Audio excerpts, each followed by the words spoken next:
Howdy folks, really simple little project build tonight for anyone of you who've got a T12 soldering station or even a TS100, uses the little TS tips, or even maybe even a TS80. This is just a tip stand. Now Hakko's got one of these, it's the B2756, here in Canada 30 bucks, and I'm sorry, I'm a tight ass. I'm not going to spend $30 on a piece of plastic with speed holes drilled in it, so make my own. So I'm just going to show you really quick how I made this. I had put a EVA foam holder in here with some holes drilled in it, and that's where I was storing my tips, but this proved not to be great.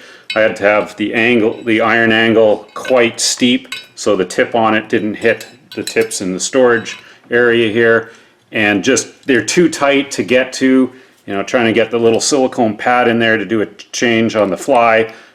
Burnt my hand a few times, so yeah, not ideal. Having a separate stand like this and a little round carousel kind of deal that you can turn it around, select your tips, lots of room in there to get in. Works great. Let's get to the build. As you can see, the item I'm using for my little T12 tip tray or tip stand is just a hockey puck. Chose this for several reasons. Easy to find, dirt cheap, and the rubber used in them is quite heat resistant. I checked it with the soldering iron, and it doesn't seem to be off-gassing until about 300 Celsius. Right up to 250 Celsius won't even touch it or melt it, and no off-gassing smell. And of course your tip ends, you know, where the contacts are that slide into your iron, won't even be getting close to that, maybe 100 Celsius at most. So very safe in that respect. And I picked the blue one just because it matches the base and the iron. You could go with a black hockey puck as well, no big deal. These are a little bit lighter, the blue ones are 4 ounces, the black are 6. But yeah, get whatever you want. Now I've already marked out where I'm going to be drilling my holes on this thing, and just like the Hakko B2756, I've decided to use 12 holes around the outside, and that just gives quite a bit of spacing between each tip that I'll still be able to get in there with adequate room with my little silicone pad to change them. And so these are just spaced at 30 degrees apart to get the 12 holes, and I've come in off the edge about 10 millimeters, and then I've also put 4 more in the center. Figured there was enough room because this is a larger diameter than the Hakko stand. Yeah, we'll be able to get 16 tips in there hopefully. So let's get over to the drill press and start drilling some holes in this thing. Now then, you could certainly do this with a freehand drill, just make sure you're going in straight, but if you've got a press, it just makes it easier, right? Now I've set up my drill press here so the depth stops just before it would go through the hockey puck. I obviously don't want to drill the holes right through the puck because then tips would fall through.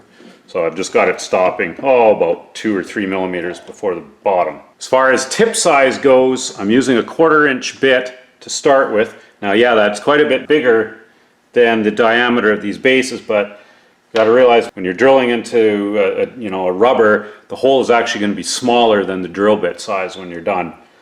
So I tested this on the black hockey puck and the 1/4 inch drill seemed to be good, so we'll try it on the blue. Hopefully it's about the same density.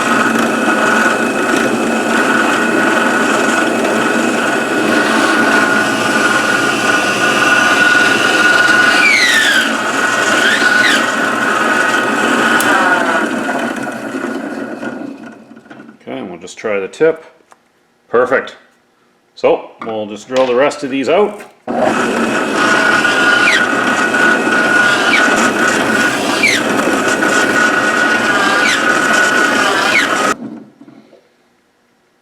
Blue powder everywhere.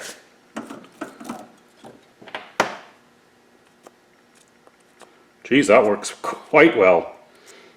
Just going to take a little isopropyl alcohol here to clean off the ink marks. There we go. Super fast, super simple, super cheap. Can still come in here and get the tips with our little silicone pad. Lots of room to change them out. That 1/4 inch hole is perfect, and as you can see, you can get the little TS100 tips in there as well. So if you're a tight ass like me and you don't want to spend $30 on a hunk of plastic with holes in it, Get yourself a hockey puck and 5 minutes of your time and go for it. Cheers folks, happy soldering.